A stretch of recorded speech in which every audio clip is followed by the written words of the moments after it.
एक मुलाकात ऐसी शख्सियतों के साथ जिन्होंने दिया है अपने जीवन को एक नया मुकाम। रूबरू कराएंगे ऐसी कुछ हस्तियों के साथ एक खास शख्सियत के साथ मुलाकात जयदेव पटेल के साथ नंबर 1 इंडिया न्यूज पर। नमस्कार व्यूअर्स, मैं हूं जयदेव पटेल और आप देख रहे हैं नंबर 1 इंडिया न्यूज। आपका एक बार फिर स्वागत है एक खास शख्सियत के साथ मुलाकात प्रोग्राम में। आज हमारे साथ खास मेहमान है उत्तराखंड अधीनस्थ सेवा चयन आयोग के नए अध्यक्ष GS मार्तोलिया। मार्तोलिया जी, आपका बहुत बहुत स्वागत है आज हमारे प्रोग्राम में।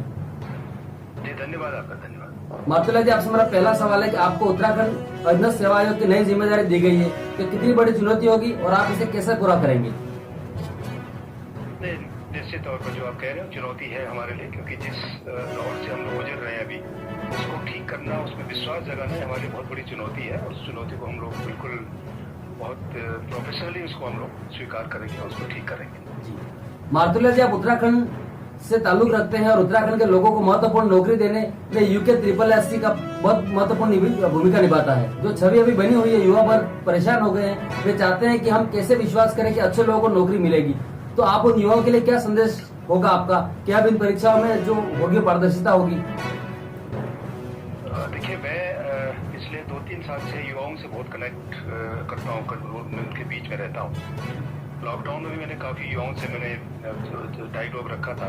स्पोर्ट्स के माध्यम से, ट्रेनिंग के माध्यम से मैं उनसे जुड़ता रहा हूँ। और मेरी महत्वपूर्ण और सबसे बड़ी जिम्मेदारी है कि मैं युवाओं को जितनी ये मेहनत कर रहे हैं उसके हिसाब से इनको परिणाम मिले, उसका रिजल्ट मिले और उनका भविष्य उसमें आए।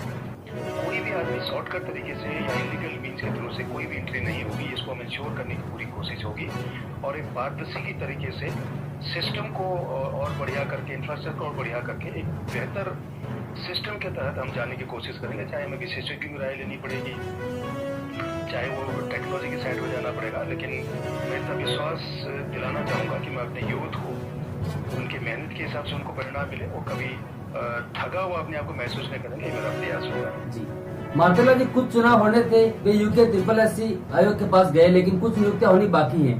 तो क्या आप उनके लिए कोई समय सीमा तय करेंगे कि यदि पूर्व में हुई परीक्षा को नियुक्त किया जाता है, तो क्या आपको लगता है कैसा हो सकता है?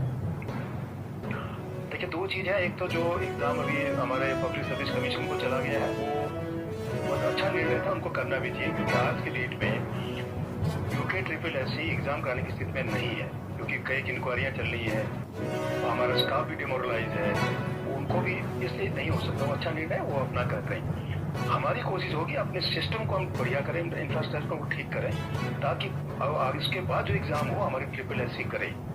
और उसके लिए जरूरी है कि हम अपने विश्वास को दोबारा स्थापित करें। हमारे लिए बहुत बड़ी चुनौती है, उसको हम लोग करेंगे भी। और युवाओं के लिए साथ बिल्कुल हम साथ खड़े हैं, उनके मेहनत को, और कभी उसका फायदा जरूर होगा, ये हमारी कोशिश होगी। मार्तोलिया जी, जिस कुर्सी को आपने अभी संभाला है वो एक चुनौतीपूर्ण है, और दूसरा ये कि तमाम पॉलिटिकल एंगल से भी प्रेशर रहे हैं। पॉलिटिकल प्रेशर के साथ साथ तमाम चीजें दबाव में हो सकती है। तो क्या आपको ऐसा लगता है कि आप लोगों से वादा करेंगे कि ऐसा कुछ नहीं होगा? देखिए, चुनौती तो है, मैं इसको बिल्कुल स्वीकार करता हूँ। चुनौती को हम लोग बहुत तरीके से चुनौती का सामना भी करेंगे और इसमें सफल भी होंगे। जहाँ तक आपने पॉलिटिकल प्रेशर की बात की, ऐसा कोई प्रेशर नहीं लिया जाएगा जो गलत हो। और सुझाव कोई देना चाहे उनका स्वागत है, वो चाहे प्रेस से हो, चाहे कोई भी समाज के किसी भी सेक्शन से सुझाव तो लिया जा सकता है। लेकिन गलत काम के लिए प्रेशर हो, इसको मैं स्वीकार नहीं कर सकता, न ये होना चाहिए। अगर आप ऐसा करते हैं तो उन युवाओं को जो बेचारे मेहनत कर रहे हैं, जो कोशिश कर रहे हैं, जो रात दिन मेहनत कर रहे हैं, उनके साथ धोखा है। तो आप निश्चित रहिए पारदर्शी तरीके से और बड़ी ईमानदारी से हम आगे की चीजों को करने की कोशिश करेंगे और हम करेंगे भी। मार्तोलिया जी, आपसे मेरा क्लोजिंग क्वेश्चन है कि अभी थोड़ा समय लगेगा, लेकिन फिर भी इन सारी चीजों को समय पर लाने के लिए कितना वक्त लगेगा? दिवाचन आपके पास आना शुरू हो जाएंगे एग्जाम करवाने के लिए, इसको लेकर कब से आप परिपक्व हो जाएंगे? इस पूरी प्रक्रिया में कितना समय आप मान कर चलते हैं? कोशिश तो हमारी जल्दी होगी कि इसको हम जल्दी से जल्दी स्ट्रीमलाइन करें और इनको अपने चीजों को दोबारा रूटीन, हम दोबारा जो हमारा एक सिस्टम है, जो हमारा एक मैंडेट है, दोबारा शुरू करें। कोशिश हमारी जल्दी करने की होगी और एग्जैक्ट टाइम बताना थोड़ा सा मुश्किल होगा, क्योंकि हमें इसमें एक्सपर्ट से बात करनी है, लीगल एडवाइजर से बात करनी है।